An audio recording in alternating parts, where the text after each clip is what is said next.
Assalomu alaykum do'stlar. Hozir men sizlarga Sanoat qurilish bank mobil ilovasi orqali do'stlaringizni taklif qilib, pul ishlashni o'rgatib o'taman. Buning uchun pastdagi kommentariyadagi havola orqali Sanoat qurilish bank ilovasini ochib olasiz va hozir men sizlarga video qo'yib beraman. Video qo'llanma orqali qanday qilib registratsiya bo'lishini o'rganib olasiz.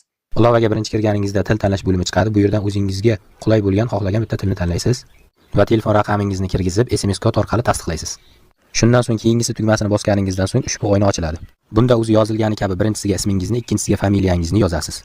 E'tiborli bo'ling, aksiyada qatnashishni boshlash uchun taklif qiluvchi kodi degan joyga videoda ko'rsatilgan kodni yozasiz va videoda ko'rsatilgan joyga tasdiqlash belgisi, ya'ni galchka qo'yib, keyingisi tugmasini bosishingiz mumkin. Va sizda ushbu oyna ochiladi. Bu yerda harf va raqamlardan iborat 8 ta parol tuzishingiz kerak va ixtiyoriy maxfiy so'z kiritasiz va keyingisi tugmasini bosishingiz mumkin. Va keyingi oyna ochiladi. Bu yerda nomeringizni SMS orqali yana bir bor tasdiqlaysiz va parol kiriting degan joyiga boya o'ylab topgan 8 talik parolingizni kiritasiz va kirish tugmasini bosasiz. Va ilovaga har safar kirishda so'raydigan 4 talik pin kod o'ylab topasiz va kiritasiz. Barcha bank ilovalarida bo'lgani kabi ilovadan to'liq foydalanish uchun videoda ko'rsatilgan joydagi tasdiqlash galchkani bosamiz va identifikatsiyadan o'tish tugmasi orqali identifikatsiyadan o'tishimiz kerak bo'ladi. Bu yerda hozir men identifikatsiyadan o'tishni o'rgatib ketaman. Mana bu yerga pasport seriya va raqami kiritiladi. Mana bu yerga esa tug'ilgan sanangiz yoziladi va davom etishni bosishingiz kerak bo'ladi. Yozib bo'lganingizdan so'ng hamma narsani keyin bu pasport egasini rasmga olishni so'raydi. Davom etishni bosganingizda bitta rasmga tushib olasiz bo'ldi.